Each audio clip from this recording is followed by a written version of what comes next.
7 দিনে তুমি বাজি মাত করতে পারবে। আজকের ভিডিওটা তুমি প্রথম থেকে শেষ পর্যন্ত দেখো এবং আমি তোমাকে যেভাবে বলবো সেইভাবে নিজেকে এই 7টা দিন তৈরি করে নাও। যদি তোমার প্রশ্নগুলো তৈরি হয়ে থাকে আর একবার চোখ বুলিয়ে নাও। সব প্রশ্ন করার দরকার নেই। যে যে প্রশ্নগুলো যে যে অংশ তোমাকে বলবো খুব ভালো করে দায়িত্ব নিয়ে বলছি, তুমি কমন পাবেই পাবে। আজকে তোমাদেরকে আমি বাংলার গল্প, কবিতা, নাটক, প্রবন্ধ, পূর্ণাঙ্গ সহায়ক গ্রন্থ, শিল্প সাহিত্য, প্রবন্ধ সব তোমাদের জানিয়ে দেব। একটু মনোযোগ সহকারে ভিডিওটা তুমি দেখো। প্রথমেই আসবো গল্প। তোমাদের সিলেবাসে রয়েছে 2টি গল্প, হলুদ পোড়া আর হারুন সালামের মাসি। তোমাদের আমি প্রথমেই বলবো 2টো গল্প প্রশ্ন তোমাদের করার দরকার নেই। যার যে গল্পটি ভালো লাগবে তোমরা সেই গল্প থেকে 4-5টা করে প্রশ্ন খুব ভালো করে তৈরি করো। সেখান থেকে তুমি 100% কমন পাবেই পাবে। মোস্ট ইম্পর্টেন্ট, এই 7 দিনেই তুমি বাজিমাত করতে পারবে।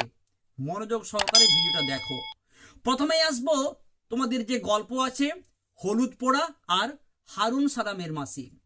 যারা মনে করছো যে আমি স্যার হলুদ পোড়া গল্প থেকে প্রশ্ন পরীক্ষায় লিখব, এই হলুদ পোড়া গল্পের গুরুত্বপূর্ণ প্রশ্নগুলো আপনি স্যার জানিয়ে দেন। তোমাদের জন্য হলুদ পোড়া গল্প থেকে তোমাকে যে প্রশ্নটা প্রথমে করতেই হবে, আমি তো পাস করা ডাক্তার নই, তাই দায়িত্ব নিতে ভরসা হচ্ছে না। এই আমি কে? বক্তা কেন দায়িত্ব নিতে ভয় পাচ্ছে না? এই যে মন্তব্য, এই মন্তব্যের কারণ কি? এর প্রসঙ্গটা কি? বক্তা এই যে মন্তব্যটা করলো, এর থেকে বক্তার সম্পর্কে কি কি বিষয় জানা যায়, এই বিষয়ের উপর তোমরা ভালো করে একটা প্রশ্ন তৈরি করো। আমরা যদি হলুদ পোড়া গল্পটা দেখি, একটা গ্রামের সেখানে বর্ণনা আছে। তো এই প্রশ্নের জন্য তোমরা তৈরি করবে দ্বিতীয় প্রশ্নটা, খুব গুরুত্বপূর্ণ। এসব খাপছাড়া অসুখে ওদের চিকিৎসায় ভালো ফল দেয় ভাই। খাপছাড়া অসুখটা কি? ওদের চিকিৎসার কিরূপ দৃষ্টান্ত আমরা গল্পে পেয়েছি। কিংবা প্রশ্নকে ঘুরিয়ে বলতে পারে যে কুঞ্জ হচ্ছে নাম করা গুণী, তার গুণপনা দেখবার লোভে অনেকে এসে ভিড় করলো। দামিনীকে সুস্থ করতে কুঞ্জ মাঝির কি ভূমিকা ছিল? ঘরের দুয়ারে কুঞ্জ যেন আমদানি করেছে জীবনের শেষ সীমানার ওপারের ম্যাজিক। এখানে কোন ম্যাজিকের কথা বলা হয়েছে?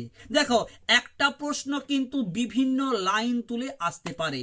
তোমাদেরকে আমি যে লাইনগুলো গুরুত্বপূর্ণ, যে অংশগুলো থেকে প্রশ্ন আসতে পারে তোমাদেরকে আমি বললাম। 3 নম্বর তোমরা প্রশ্ন করবে, এই যে হলুদ পোড়া গল্প, কিছু চরিত্র মোস্ট ইম্পর্টেন্ট ধীরেন আর কুঞ্জ মাঝি। এর পাশাপাশি তোমরা লেস দেন ইম্পর্টেন্ট যাদের তৈরি হয়নি তোমরা স্কিপ করতে পারো, আর যারা তৈরি করেছো একবার চোখ বুলিয়ে নাও। শান্তি চরিত্রটি খুব গুরুত্বপূর্ণ, কুঞ্জ মাঝি এবং ধীরেনের মোস্ট মোস্ট মোস্ট ইম্পর্টেন্ট। এই গল্পের সব থেকে মোস্ট মোস্ট মোস্ট ইম্পর্টেন্ট একটা পড়লে একটাই পাওয়ার মতো প্রশ্ন। তোমাদের নতুন সিলেবাস, তোমরা প্রথম বছর পরীক্ষা দিচ্ছ, এই গল্পের মোস্ট ইম্পর্টেন্ট প্রশ্ন, আমি বলাই চক্রবর্তী শুভ্রাকে আমি খুন করেছি। কিংবা বলতে পারে, কে তুই? বল কে তুই? আমি বলাই চক্রবর্তী শুভ্রাকে আমি খুন করেছি। এই যে স্বীকারোক্তির মাধ্যমে দিয়ে নাটকের কি পরিণতি ঘটেছিল? Most most most important. আমি তোমাদের বলবো এই প্রশ্নটি তোমরা সবার আগে ভালো করে তৈরি করো। তোমরা দেখতে পারো যে হলুদ পোড়া গল্পের নামকরণের সার্থকতা কি, বা আরেকটি তোমাদের প্রশ্ন বলবো যে হলুদ পোড়া গল্পে বাংলার যে সমাজ চিত্র, এই প্রশ্নটা কিন্তু বিভিন্নভাবে ঘুরিয়ে ফিরিয়ে আসতে পারে। খুব খুব খুব গুরুত্বপূর্ণ এই হলুদ পোড়া গল্পে সমাজচিত্র আর আমি বলাই চক্রবর্তী শুভ্রাকে আমি খুন করেছি, মোস্ট মোস্ট মোস্ট ইম্পর্টেন্ট। এই যে তোমাদের বললাম যে সমাজচিত্রকে ঘুরিয়ে বলতে পারে, বলল যে একটুখানি বাস্তব সত্যের খাদের অভাবে নানাজনের কল্পনা ও অনুমানগুলি গুজব হয়ে উঠতে উঠতে মুছড়ে যায়। এই লাইন তুলে প্রশ্ন আসতে পারে। যে গ্রাম্য সমাজের কোন জীবন সত্য এখানে প্রকাশ পেয়েছে, কিংবা বলতে পারে যে হলুদ পোড়া একটি সংস্কারচ্ছন্ন বা কুসংস্কারচ্ছন্ন পল্লী সমাজের ভৌতিক বিশ্বাসের গল্প। এইভাবেও তোমাদের প্রশ্ন আসতে পারে। তোমরা খুব ভালো করে এই কয়েকটি প্রশ্ন ভালো করে তৈরি করো। আশা করছি এই প্রশ্নগুলো ভালো করে তৈরি করলেই এই গল্প থেকে যাই প্রশ্ন আসুক না কেন তোমরা টু দা পয়েন্টে উত্তর করতে পারবে। যারা মনে করছো আমি হলুদ পোড়া থেকে গল্প লিখব, তোমাদের জন্য এই কয়েকটি পড়লাম প্রশ্ন ভালো করে একবার চোখ বুলিয়ে নাও। আর যারা মনে করছো হারুন সালামের মাসি, এখান থেকে তোমাদেরকে যে প্রশ্নগুলি বলবো দায়িত্ব নিয়ে বলছি, তোমরা 5-6টি প্রশ্ন ভালো করে তৈরি করো।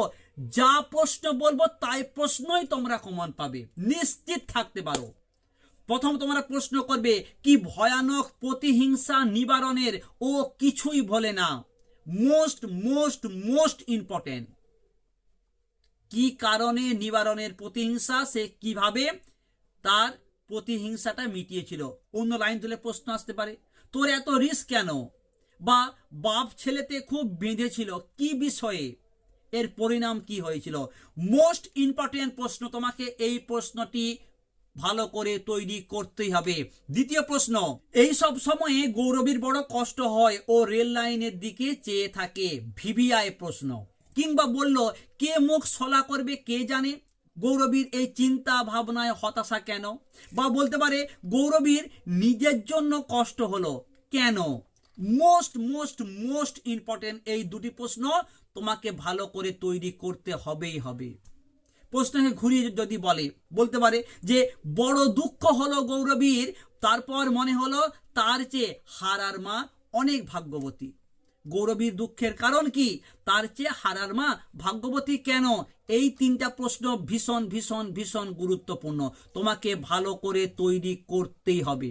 4 নম্বর প্রশ্ন, গৌরবীর শুকনো বুকে কিসের যেন ঢেউ লাগে, প্রসঙ্গ উল্লেখ করো। গৌরবীর শুকনো বুকে ঢেউ লাগার কারণ কি। এই প্রশ্নকে ঘুরিয়ে বলতে পারে নিজেকে বড় প্রয়োজনীয় মনে হলো হঠাৎ। কোন কথা শুনে গৌরবীর নিজেকে বড় প্রয়োজনীয় মনে হয়েছিল। গৌরবীর এই যে অনুভূতি, এর কারণ কি। বড় ভালো লাগলো গৌরবীর, এই লাইন তুলেও প্রশ্ন আসতে পারে। তোমাদের বলবো এই 3-4টি প্রশ্ন খুব ভালো করে তৈরি করো। এই গল্পের জন্য এই 3টি প্রশ্ন মোস্ট মোস্ট মোস্ট ইম্পর্টেন্ট।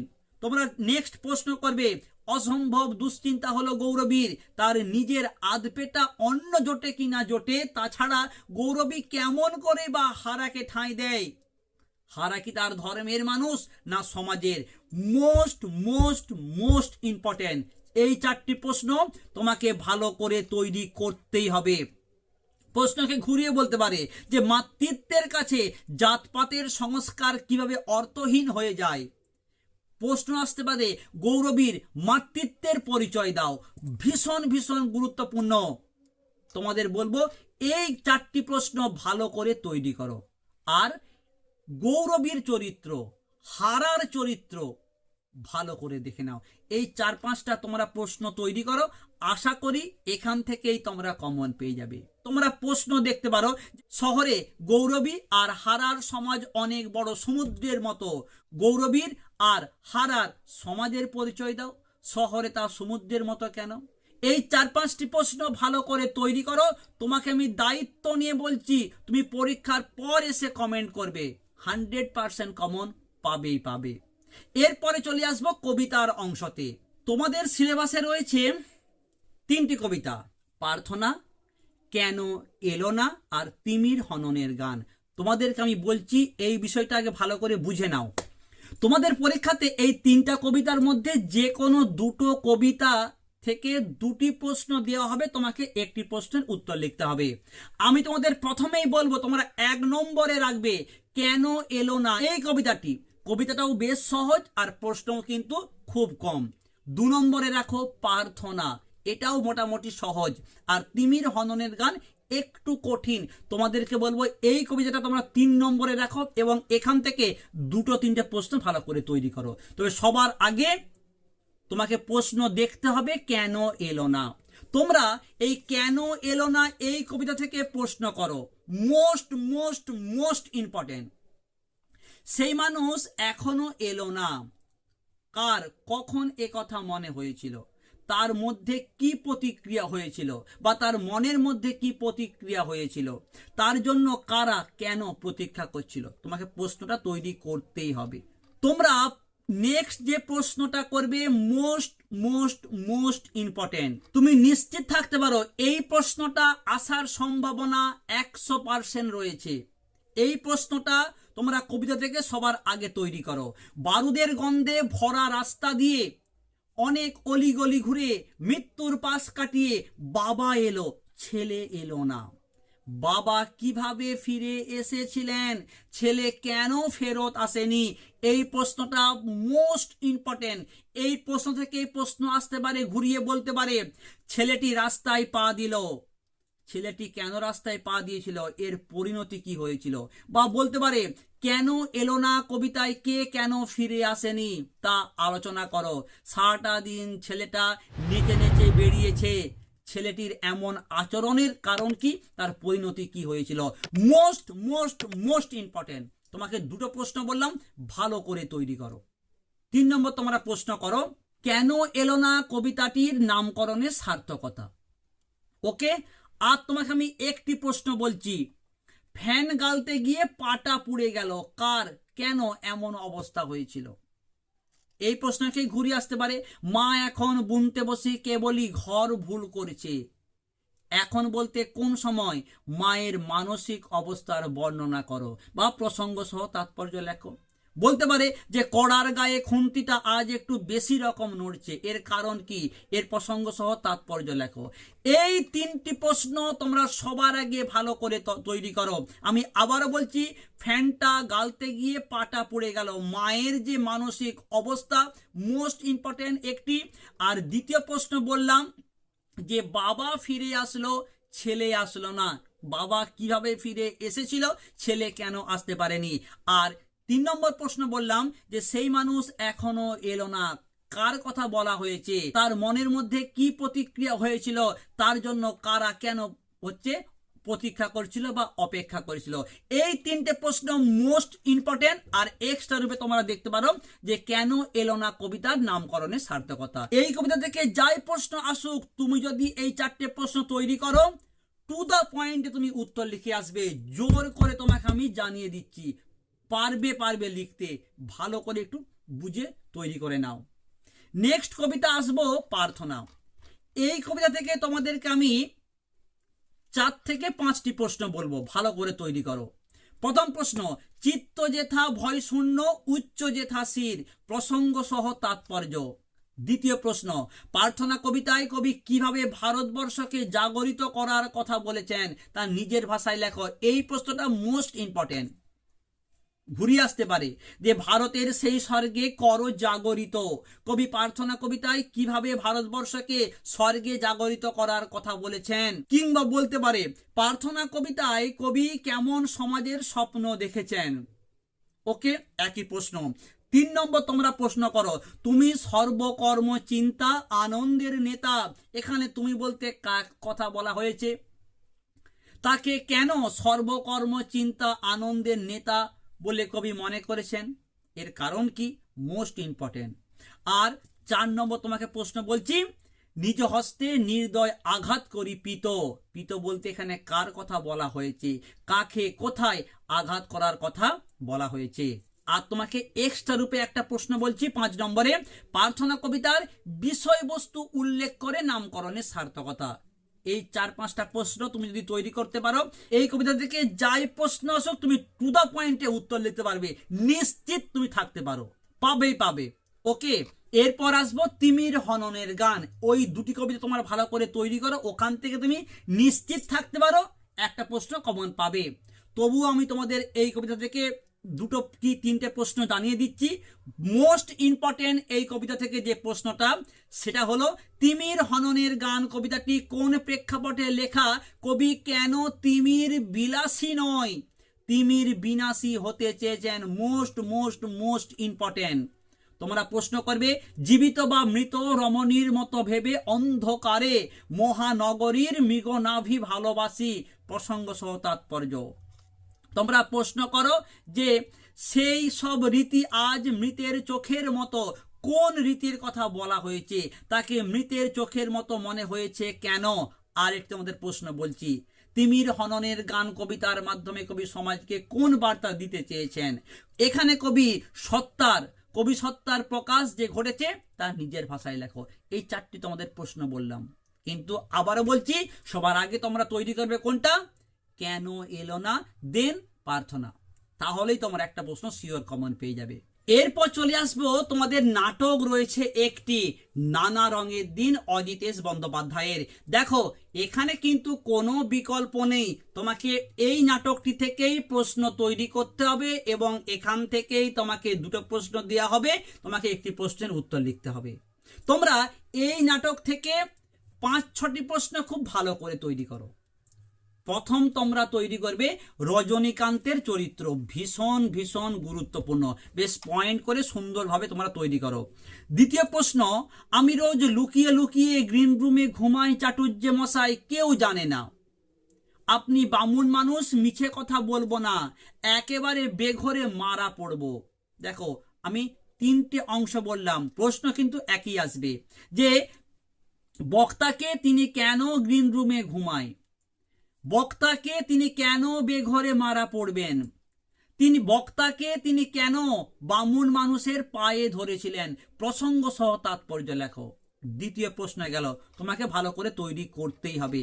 3 নম্বর, তোমরা প্রশ্ন করবে, সেই দিনই বুঝলাম পাবলিকের আসল চরিত্র কি, কোন দিনের কথা বলা হয়েছে, বক্তা সেদিন কি বুঝেছিলেন।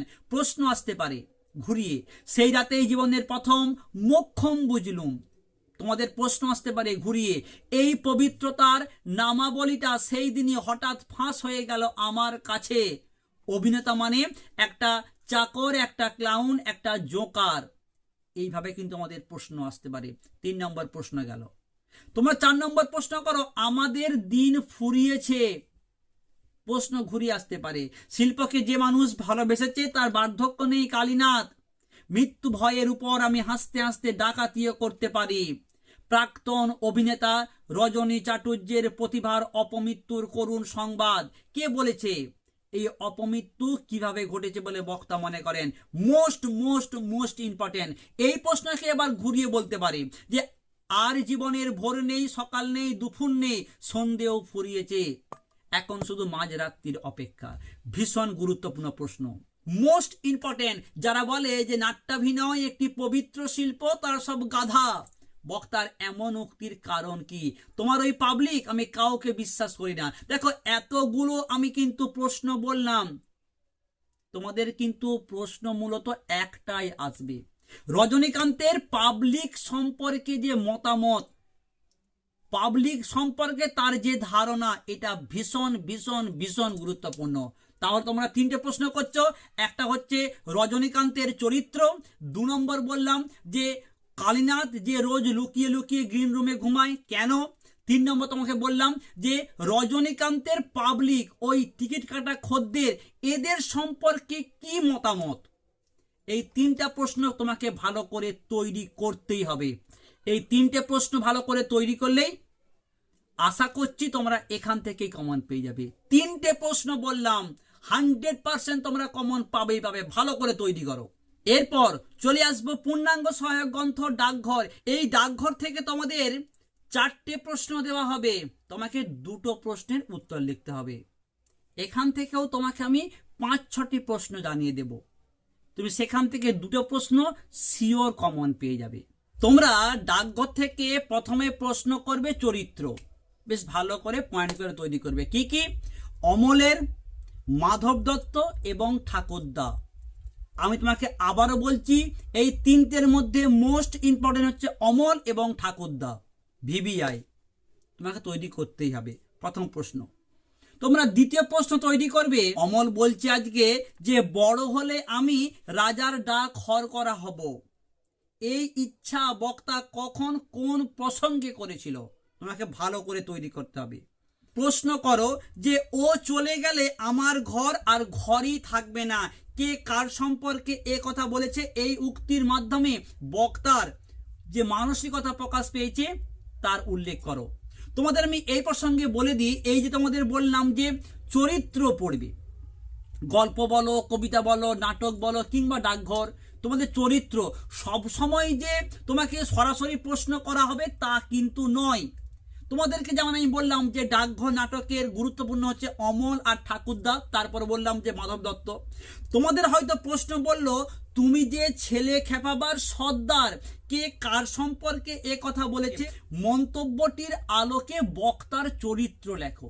অর্থাৎ তোমাকে এখানে ঠাকুরদার চরিত্রটি ভালো করে লিখতে হবে। এইভাবেও কিন্তু প্রশ্ন আসবে, তোমরা ঘাবড়াবে না, প্রশ্নটাকে ভালো করে পড়বে, তাহলে তোমার উত্তর কিন্তু তৈরি করা আছে, তুমি খুব সহজেই লিখতে পারবে। আর তুমি যদি প্রশ্ন দেখে টেনশন করো, ঘাবড়ে যাও, তাহলে জানা প্রশ্নও তোমাকে কিন্তু ছেড়ে আসতে হবে। তাই একদম টেনশন নয়, যা পড়েছো, যা বলে দিচ্ছি, পরীক্ষার খাতায় তুমি দেখবে সেম টু সেম প্রশ্ন তুমি কমন পাবে। হয়তো লাইনগুলোকে এই দিক ওই দিক একটু ঘুরিয়ে বলতে পারে, কিন্তু উত্তর তোমার সব প্রস্তুত করা থাকবে। তাই টেনশন একদম করবে না। তোমরা ডাকঘর থেকে প্রশ্ন করো যে ডাকঘর নাটকে জীবন ও মৃত্যুর দ্বন্দ্বে শেষ পর্যন্ত জীবন জয়ী হয়েছে, নাটক অবলম্বনে লেখো। কিংবা তোমরা প্রশ্ন করবে যেটা খুব গুরুত্বপূর্ণ, দই বেচতে যে কত সুখ সে তোমার কাছ থেকে শিখে নিলুম। অমল আর দইয়ালার যে কথোপকথন মোস্ট মোস্ট মোস্ট ইম্পর্টেন্ট। সবার আগে তোমাকে এই প্রশ্নটি তৈরি করতেই হবে। অমল দইয়ালার কথোপকথন ভীষণ গুরুত্বপূর্ণ প্রশ্ন। তারপর ও চলে গেলে আমার ঘর আর ঘর থাকবে না, বা আমি বড় হয়ে পণ্ডিত হতে চাই না, আমি রাজার ডাক হর করা হব। আর চরিত্রগুলি ভালো করে তৈরি করো। এই কয়েকটি করলে তুমি 100% একটা প্রশ্ন কমন পেয়ে যাবে। আর একটা প্রশ্নের জন্য তোমাকে এই প্রশ্নগুলি ভালো করে দেখতেই হবে। কি প্রশ্ন? রাজার চিঠি কিভাবে অমলের কাছে এসে পৌঁছলো, ডাকঘর নাটক অবলম্বনে লেখো। কিংবা প্রশ্নকে ঘুরিয়ে বলতে পারে, কিরকম না, ডাকঘর নাটকে রাজার চিঠি আসার মধ্যে যে গভীর তাৎপর্য আছে তা নিজের ভাষায় লেখো। অমল আর সুধার যে কথোপকথন মোস্ট ইম্পর্টেন্ট, এই বললাম অমল দয়ালা। তোমাদের প্রশ্নকে যদি একটু ঘুরিয়ে করা হয় তাহলে এই প্রশ্ন আসতে পারে, অমল আর সুধার কথোপকথন। কিংবা প্রশ্ন বলল তুমি তাহলে ফুল তুলে আনবে, এই লাইন তুলে প্রশ্ন আসতে পারে। বা বলতে পারে খুব গুরুত্বপূর্ণ অংশ, আমাকে ভুলে যাবে না। সুধার কাছে অমলের এই আকুল জিজ্ঞাসার কারণ কি, তার গভীর নিহিত, এর যে একটা গভীর নিহিত যে তাৎপর্য আছে, দার্শনিক তাৎপর্য আছে, তার নিজের ভাষায় লেখো। তোমাকে এই প্রশ্নটি ভালো করে তৈরি করতেই হবে। নেক্সট তুমি প্রশ্ন করবে, কোনোদিন কবিরাজের মতো হয়তো স্বয়ং হাত ধরে নিয়ে চলে যাবে, কোন প্রেক্ষাপটে বক্তার এমন কথা মনে হয়েছে, এই কথাটির অর্থ বিশ্লেষণ করো। এই প্রশ্নগুলো তুমি ভালো করে তৈরি করো, তোমাকে আমি জোর দিয়ে বলছি 100% কমন পাবেই পাবে, তুমি নিশ্চিত থাকতে পারো। দুটো নয়, 3টে প্রশ্ন তুমি শিওর কমন পাবেই পাবে। এর পরের পার্টটা কিন্তু ভীষণ ইন্টারেস্টিং, বাংলার শিল্প সাহিত্য সংস্কৃতির ইতিহাস। এখানেও তোমাকে আমি বলবো সব পড়ার কোনো দরকার নেই, চ্যালেঞ্জ করে বলছি সব পড়ার কোনো দরকার নেই। তোমাদের সিলেবাসে রয়েছে মাত্র 2টি, চলচ্চিত্র আর চিত্রকলা, অর্থাৎ সিনেমা আর চিত্রকলা। তোমরা যে কোনো একটা সেগমেন্টকে ভালো করে ধরো। তোমার যদি মনে হয় সিনেমা থেকে তুমি প্রশ্ন করবে, তাহলে তুমি যে যে প্রশ্নগুলি তোমাকে বলছি ভালো করে তৈরি করো। কিরকম? বাংলা চলচ্চিত্রের জগতে তপন সিংহ, মৃণাল সেন, সত্যজিৎ রায়, ঋত্বিক ঘটক আর Tarun Majumdar. Tarun Majumdar less than important. মূলত তোমরা তৈরি করবে তপন সিংহ, সত্যজিৎ রায়, মৃণাল সেন, ঋত্বিক ঘটক। এই 4টা ভালো করে করলে 100% তুমি কমন পাবেই পাবে, নিশ্চিত থাকতে পারো, পাবেই পাবে। আর যারা রিস্ক নিতে চাইছো না, তোমরা দেখতে পারো যে নিউ থিয়েটারের অবদান লেখো, বা বাংলা চলচ্চিত্রের ইতিহাসে মডার্ন থিয়েটারের গুরুত্ব লেখো। তোমরা এই 2টো প্রশ্ন বললাম এক্সট্রা রূপে। আর মোস্ট ইম্পর্টেন্ট তপন সিংহ, সত্যজিৎ রায়, মৃণাল সেন, ঋত্বিক ঘটক। দেখো এই 4টা করলেই তুমি একটা কমন পেয়ে যাবে। আর যারা মনে করছো যে স্যার আমি চিত্রকলা থেকে প্রশ্ন করব, তোমাদের জন্য আমি বলে দিচ্ছি বাংলা চিত্রকলার ইতিহাসে নন্দলাল বসু, যামিনী রায়, জোড়াসাঁকো ঠাকুর বাড়ি, অবনীন্দ্রনাথ ঠাকুর, রামকিঙ্কর বেইজ খুব ভালো করে তৈরি করো। আর গগনেন্দ্রনাথ ঠাকুর, এইগুলো তোমরা ভালো করে তৈরি করতে পারলেই তুমি নিশ্চিত থাকো চোখ বুজে তুমি পরীক্ষা দিতে যাবে। আর একটা প্রশ্ন বলবো, পট বলতে কি বোঝো? এই শিল্প ধারাটির একটি পরিচয়মূলক বিবৃতি লেখো। এই ভালো করে তৈরি করো। তোমরা যদি দুটোই তোমাদের তৈরি হয়ে থাকে, যেগুলো বললাম ভালো করে তৈরি হয়ে নাও, দেখবে তোমাদের পরীক্ষায় দুটোই কমন তুমি পেয়ে গেছো। তখন তোমাকে ভাবতে হবে যে কোনটা আমি টাচ করব। সেক্ষেত্রে আমি বলবো যেটা খুব ভালো তৈরি আছে তুমি সেটাই অবশ্যই টাচ করবে। ওকে, আর যাদের তৈরি হয়নি যে কোনো একটা ভালো করে তৈরি করে নাও। সময় কম, তুমি সিনেমাটাকে চুজ করতে পারো। সেখান থেকে মাত্র 4 জন, সত্যজিৎ রায়, মৃণাল সেন, ঋত্বিক ঘটক আর তপন সিংহ, ভালো করে তৈরি করে নাও, একটা কমন পেয়ে যাবে। ব্যাস। এরপরে চলে আসবো তোমাদের প্রবন্ধ অংশে। তোমরা জানো তোমাদের এই 4 সেমিস্টারের জীবনীমূলক রচনা পড়বে, তো সেখানে তোমাদের পয়েন্ট থাকবে। তোমরা চাইলে আমার এই নম্বরেতে হোয়াটসঅ্যাপ করো, সেখানে তোমাকে আমি একটা ছকের মাধ্যমে কিভাবে লেখা যায় সেই পিডিএফ তোমাকে আমি সম্পূর্ণ ফ্রিতে দিয়ে দেব। অবশ্যই তোমরা দেখে নিতে পারবে। কিন্তু তোমরা কি কি ভালো করে দেখবে, যদি পারো একটু চোখ বুলিয়ে নাও। তোমাদের যে সহায়িকা বইগুলো আছে একটু ভালো করে চোখ বুলিয়ে নাও। তোমরা দেখতে পারো যে শতবর্ষের আলোকে মহাশ্বেতা দেবী, মহানায়ক উত্তম কুমার, শতবর্ষের আলোকে ঋত্বিক ঘটক, নারায়ণ দেবনাথ, স্বামী বিবেকানন্দ, কাজী নজরুল ইসলাম, ঈশ্বরচন্দ্র বিদ্যাসাগর, জীবনানন্দ দাস, সত্যজিৎ রায়, সৈয়দ মুজতবা আলী, বেগম রোকেয়া, রবীন্দ্রনাথ ঠাকুর, এই কয়েকটা ভালো করে দেখে নাও। আশা করছি তোমরা সবই কমন পাবে। যেভাবে তোমাদেরকে প্রশ্নগুলো বললাম সেইভাবে তোমরা তৈরি হও। এতদিনের অভিজ্ঞতা থেকে বলছি, সমস্ত প্রশ্নের উত্তর টু দ্য পয়েন্টে লিখে আসতে পারবে। এই 7 দিনেই তুমি বাজিমাত করতে পারবে। সকলের জন্য রইল অনেক অনেক শুভেচ্ছা।